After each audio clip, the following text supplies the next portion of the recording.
The term server is loosely used to refer to both the hardware or physical computer as well as the software running on that computer that receives requests from client devices and then responds to them. The server is an IP address through which it is reached. To make it easier for human beings, instead of referring to these server computers using the IP address, they are usually given simpler names, which are known as domain names, such as codewithzooks.co.za. The server applications, on the other hand, on a particular server are then identified using port numbers. In this lesson, we will be revisiting the concept of a server and diving a little bit deep into it as we continue our lessons on web development. Before we start, don't forget to like, subscribe, and turn on notifications to make sure that you catch all tutorials as they come out.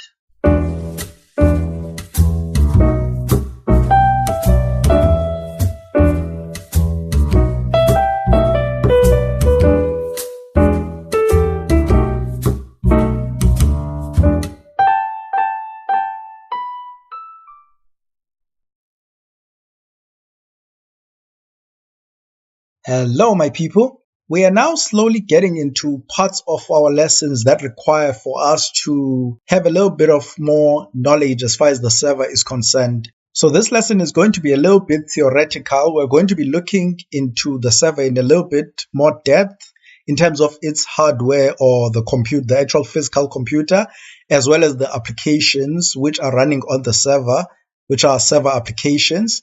And then we'll see how these work together so that they are able to receive requests from client devices and client applications and then respond to those requests. So without wasting any more time, let's get right into it. So server computers, like most computers, have IP addresses that identify them in the network that they are in. Now, servers which are publicly accessible, which should be the case for all servers which host websites, their IP addresses have to be publicly accessible. So it's these IP addresses that are actually used to identify that particular server or actual hardware that's hosting the website. Now, of course, it would be difficult if people had to remember websites using IP addresses. So for this reason, this is why domain names were created. Domain names such as codewithzooks.co.za, google.com, facebook.com, etc. A global and decentralized service known as the Domain Name System, or simply DNS, is responsible for taking these domain names such as codewithzooks and translating them to their IP counterpart.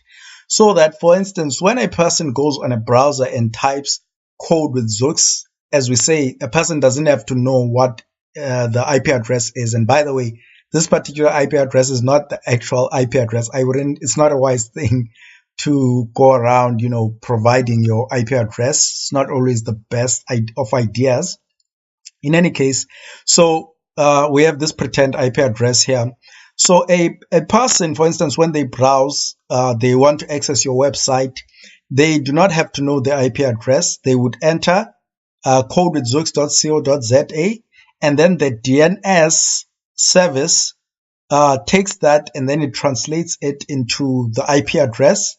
And then through this IP address, it's able to say, okay, this IP address is pointing me to this particular computer. Now we know how the actual server hardware or the actual computer is reached. It's reached through its IP address, but it's indirectly reached through its domain name, which again, the domain name, codewithzooks.co.za, for our example, is translated by the DNS into the IP address. And then through this IP address, the computer or the particular server is then identified. Okay. So now within the server itself, there are many softwares that are running in it, or otherwise known as server applications. So it's simply softwares in the same way that in your computer or in your, for instance, smartphone, you have many applications. You may have some gaming applications, you have a calculator applications, a calendar application, and so on. In similar manner, in the server, there are a number of applications known as server applications. So for our example, we'll just look into two, namely the FTP application and the HTTP or web server application. So it's the FTP server application and the HTTP web application. And by the way, another example of a client application which would be running on your computer is a browser. A browser is an application that runs on your computer or on your smartphone and so on and so forth. Okay, so how does this work? So in this, whereas the hardware or the actual physical computer is identified through its IP address, applications are assigned a port number. A port number is a number in the range from 0 to 65535. Now, each application on the server is assigned a unique port number. So what this means is that with a combination of the computer's IP address as well as a port number, a client device is able to then make a request to a specific application on a server. So we're going to look at two server applications, one of which we've been using quite a lot, probably without necessarily realizing.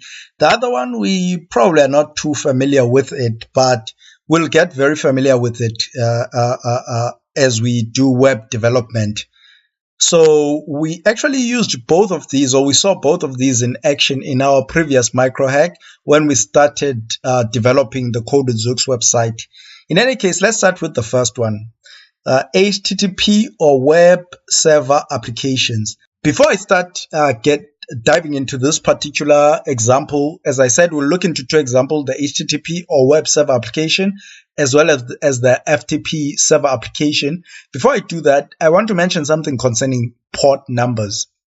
Now, as I said just now, each application on a server is assigned a port number so that when a request comes in, the server will ask, okay, what port is this request coming in from? Or rather, when this request was made, to which port was the request made? And then depending on the port, it will then know that, okay, this is a request to the FTP server application, or this is the request to the web server application, or another port to some other server application that would be running on the server. So here is something to note. There are certain IP address, or rather there are certain web applications which are quite common or very widely used, such as your HTTP or web server applications and your FTP server applications. They're quite widely used. So because of this, these applications have a default ports that are assigned to them. In the case of HTTP, port 80 is the default port that is used by them. So when when HTTP requests are made to a server, if there is no port that is specified, it then assumes that, okay, since it's a HTTP request, I'm just going to assume that this application server is linked to port 80. And likewise, when an FTP request is made to a server and no specific port is supplied with the request, the server will then assume that, okay, it's an FTP request. So let me look inside me if there isn't an application that is listening in on port 21. Now, of course, the server would have to make sure that it configures the HTTP application to listen on port 80. And likewise, it would have to make sure that FTP is listening in on port 21, so that when an HTTP request is made with no port, and then port 80 is assumed, that when it gets to the server, indeed it arrives at port 80. And likewise, when an FTP request is made without a port specified, it then assumes port 21 is actually being used, and then when it gets here, port 21 should indeed be linked to the FTP server application. So with that, let's look into the HTTP web server.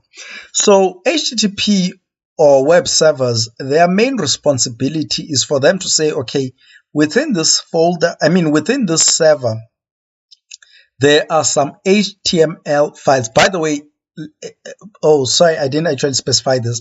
HTTP is the language that is used to communicate between client devices and servers when web resources are required by a client. It will use this HTTP, which stands for Hypertext Transfer Protocol, right? So you notice that hypertext, similar to hypertext markup language. That's because traditionally, or one of the main functions of a web server is to actually host or hold on to HTML files and other resources, of course, so that when a client goes and makes a request, HTTP request, it can then say, oh, okay, you are requesting an HTML file.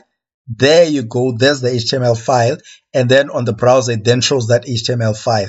So that's one of the main, if not arguably the main purpose of a web server, HTTP server application, is for it to keep HTML files and other resources and then wait for a client to make the request and then send those files back or send whatever other resource such as an image back to the client. So how does it work? A user would enter on their browser something like, again, codewithzoox.co.za, and then without specifying any port, they just type codewithzoox.co.za. And what happens is that request, since it's a HTTP request and no port is supplied, the browser assumes that, okay, this request is going to port 80. So the browser sends a request to the internet on port 80, which is the default HTTP port. And then when it gets to the internet, and then in the DNS service, it takes codewithzoox. Remember, it already has the port 80, which is the default. It takes codewithzoox and it says, okay, codewithzoox, this is the IP for codewithzoox, and the request is being made to port 80. And then it comes and then says, okay, with this IP, I can find the actual hardware or the actual server computer. And then when it gets to the server computer says, okay, you've reached me. What port were you making the request to? And it's like, oh, it's port 80. Oh, okay, wonderful. I have an application that's listening in on port 80, and that's the HTTP or web server application. And that is how your request would move from your browser all the way to the application that's listening in and saying, okay, so you made a request to me. Oh, cool. I'll give you back the default page, the index page, or whatever other page that you're requesting. I'll send it back to your browser, and then the browser shows that, right? So that's our first example. So let's actually see this in action. So I'm over on my browser and I'm going to type codewithzoox.co.za, and there we go. By me typing this, this request shot off to the internet, and then the DNS transformed this domain name into a IP address, and then through that IP address, it identified the servers wherever they are somewhere in the world, and then it was able to find a specific page, the default page, which is the index.html page, and then came back. But how do we know that this was, oh, by the way, you notice that there's no port here. When you usually put in domain names, you don't specify a port. As I say, that's because it assumes that you are actually referencing port 80. So how do you, let's say if, for instance, for whatever reason, this particular, the server that is hosting codewithzoox did not link the web server to port 80, it linked it to port 90. So how would we do it? We would have to say : and then the port number. That's how you specify that. No, I'm making a request to a specific port, but we're not using port 90. I said the default is port 80. So let's see what happens when we put port 80. There we go. Enter. You see, it just removed port 80 because it's like saying, okay, port 80, there's actually no need to say port 80 because that's the default port. It arrived at the same place. So let's do that again. Port column 80, enter. It goes to the same place. If, however, I say change this, instead of saying port 80 and say port 90, you see this thing is like, it's refreshing. What's happening now is that I put in port 90, so it was still able to resolve and say, okay, that's the IP address. When it gets here, it's like port 90, and it's looking, I don't have any application with port 90. And you see it's still trying up until that happens, because when it got here and then to the actual hardware, to the actual computer, it's looking where I'm not finding any application with port 80. And then finally it was like, okay, I'm giving up, this is taking too long. It was unable to reach it and it's failed. Whereas if we say port 80, which is the default, it's able to reach it, no problem. Okay, so that's our first example, which is the HTTP example. And by the way, note, I say that this is something, the first example that we have been dealing with, the HTTP example, is something that we have been using quite a lot. The reason why I say this is because I'm certain that we've seen how sometimes when we enter web addresses, we don't just say, for instance, code with Zoox. We've often started by HTTP :// then the code with Zoox.co.za. And that's because that specifies the language that we're using or the protocol. This is an HTTP request. That's what that means. And then the actual this would be the IP address, but instead of the IP address, we have, of course, thankfully, the domain name, which is more human friendly, and then a port, and in the absence of a port, the default port which is associated with this protocol, in this case HTTP, and the default port is 80. In the absence of a port, the default port is used, which is 8 in this case, and then the request is made. So whenever you visited a website, you've been using the HTTP protocol. Sometimes you use the HTTPS protocol. And the HTTPS protocol, by the way, it's a bit similar to the HTTP protocol, except that it's more secure. And it also has another default port, which is, if I'm not mistaken, 443. I think that's the default port of HTTPS. So yeah, so that's what I mean by saying that this is something that we've been used to quite a lot. Go back to HTTP.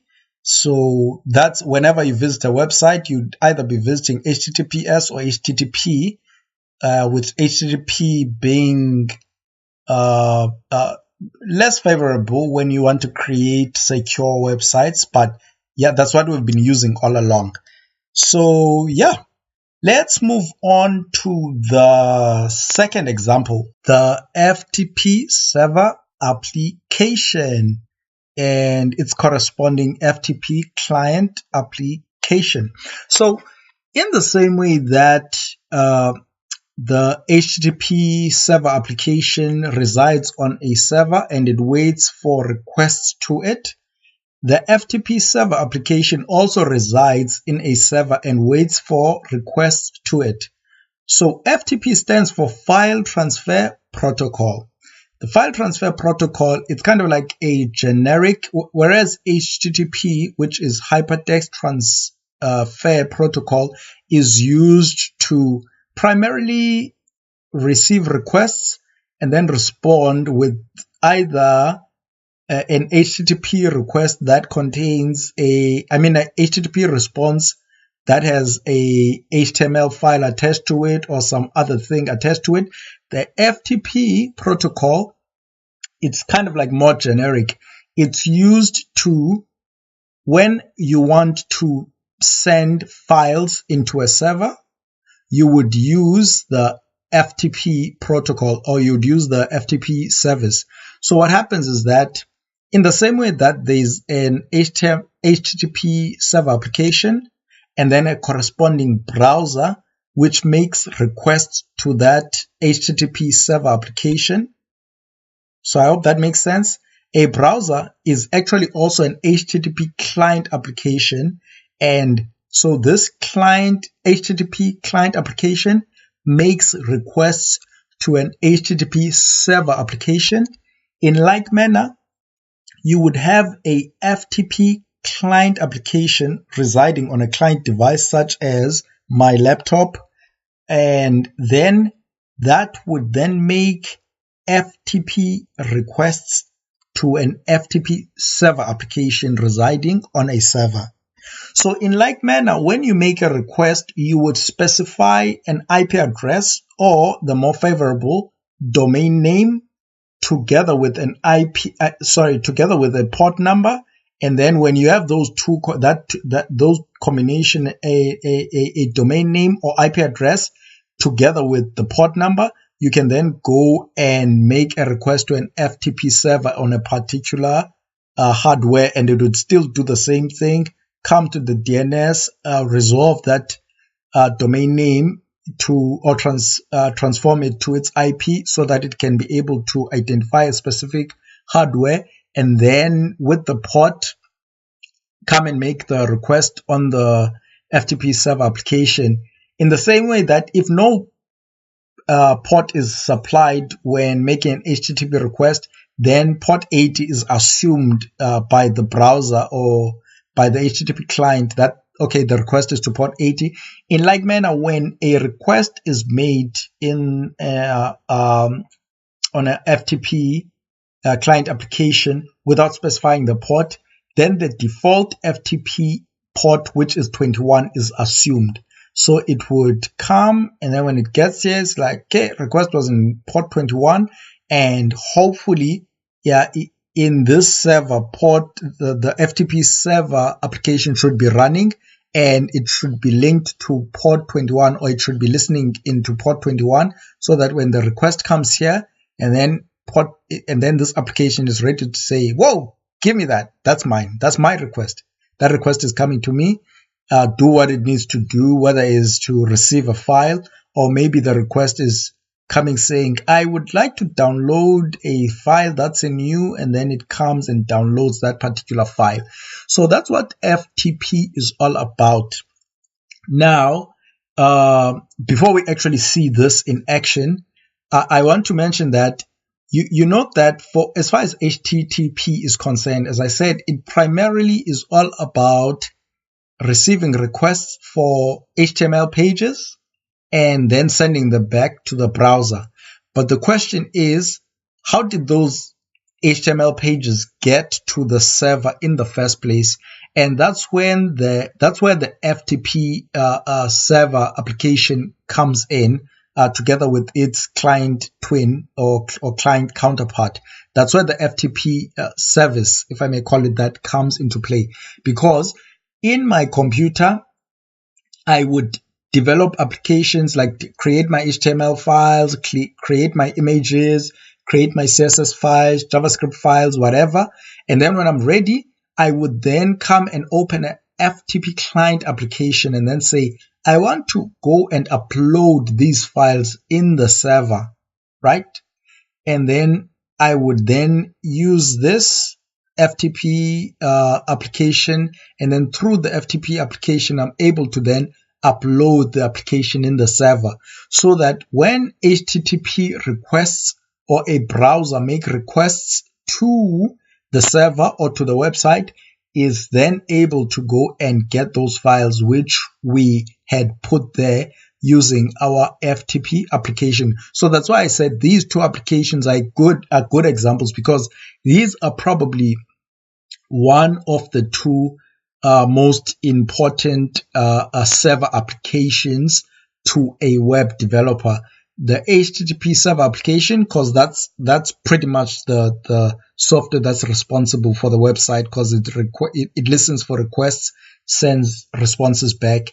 And then the FTP server application, because it allows you as a developer to be able to, more specifically when your hardware, the hardware where your website resides is not like in your office or in your house. It's actually hosted by some other company somewhere. Then you need a way for you to actually, whenever you update your HTML files, your images, whatever, you need a way to go and update your website. And that's where the FTP service comes into play. So yeah, let's see that in action as well. So I actually already had it open, so I'm just going to close. Okay, that's not closed. So I'm going to come over here and say Site Manager. This allows me to, these are different instances to different websites effectively. So let's look at the Code with Zoox one. Notice how I'm using, in the same way that in the HTTP client application, aka browser, remember in the browser I was using Code with Zoox, this domain name. In like manner, I am using this domain name as well. So that gives us an idea that, and remember, this domain name is going to be changed into an IP address. So both this and this, they are pointing to the same hardware or the same computer.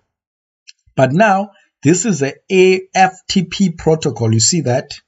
In the same way that in the browser, we are actually, when you don't supply a protocol, the browser assumes that you are using the HTTP protocol. So sometimes, as I said, we actually go on and specify it, HTTP protocol. That's how you specify a protocol, by the way. In like manner, actually, you can actually even use the browser, though the browser is not the most ideal. You can use the browser to actually make a FTP protocol. Let me try to see what happens if we do that. You see, it's asking for a username and password on the browser itself. But the browser, as I said, is not ideal for that. The browser is mostly ideal for HTTP protocols. A software like Filezilla. Oh, I didn't actually mention this. This is a software called Filezilla. You can download it. It looks like that. That's what it looks like. Filezilla. I don't know if that's now how it's pronounced. It's most ideal. An application like Filezilla is most ideal for FTP requests or FTP related things. Okay, so let's actually connect. So as you can see on this side, the side over here represents my actual computer. As you can see, it's pointing on my C drive over there, XM, blah, blah, blah, Code with Zoox. And then there are the files. And then this side, which says remote site, this one says local site. Remote site, when I open, and I come specifically on this folder, public HTML, because that's where HTML files reside. And there are my HTML files. So this is the server. This allows me to transfer files over to the server so that when people then visit the website using the HTTP protocol, they can then be able to access these web pages, starting with the index.html page, which is the default page that they are sent back when they don't specify a specific page, as we see over here. When they don't specify a page, the index.html page is the one that's actually sent back. So if we actually type index.html, it sends back the same page. But in any case, that's me going off on a tangent a bit. So that's us seeing the FTP protocol in action. So yeah, maybe I will hold it there. So we come back over here. So that's it in a nutshell.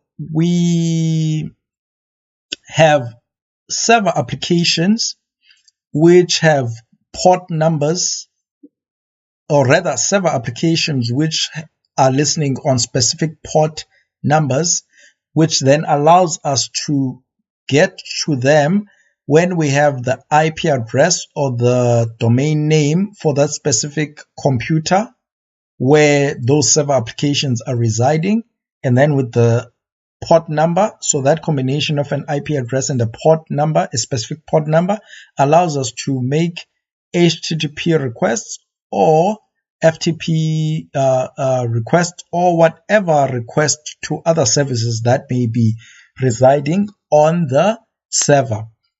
Now, when we spend a little bit of time, which will be our last point for this particular lesson, we'll spend a little bit of time looking into the HTTP server just a little bit. You see, unlike what we have been doing so far, what we've been doing when we've been developing is that, for the most part, we have developed our web pages by just putting them randomly on any directory that we chose on our laptop, and then we would then open these using the browser.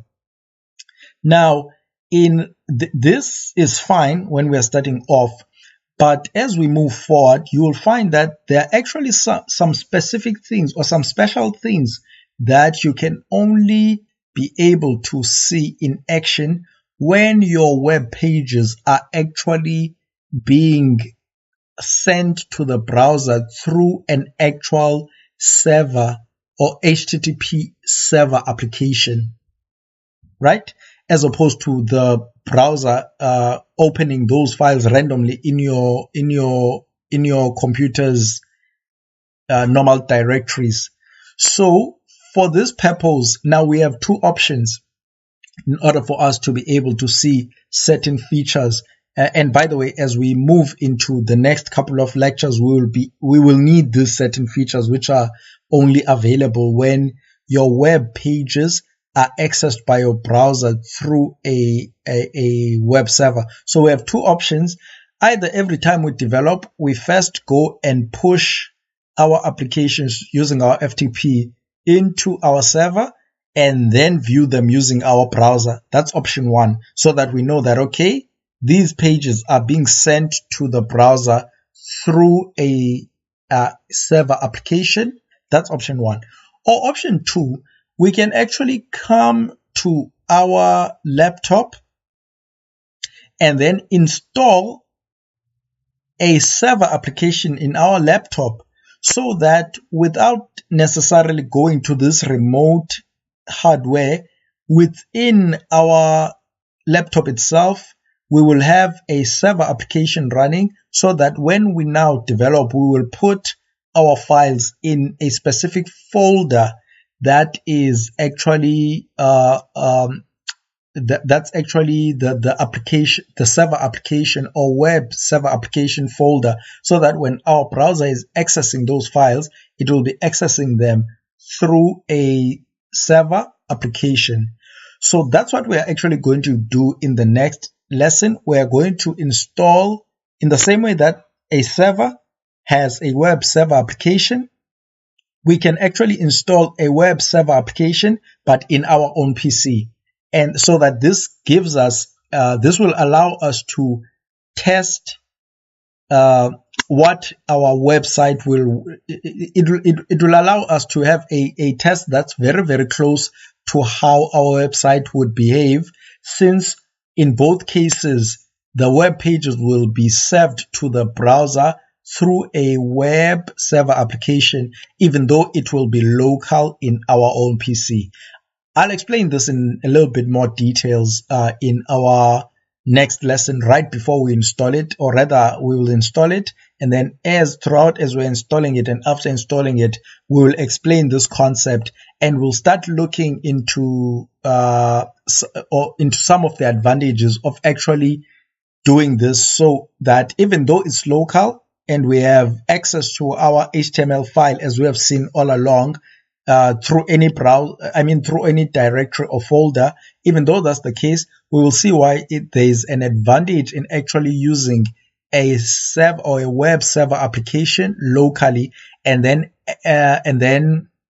accessing our web pages through that server, or rather through that server application, even though it is local. So we'll get into more details of that in our next tutorial. So just to quickly recap, we see that servers can be accessed through IP addresses, and then the applications inside those servers can then be accessed through port numbers. So when you have a combination of an IP address and a port number for a specific application, you are able to make requests to a specific server application in a particular server.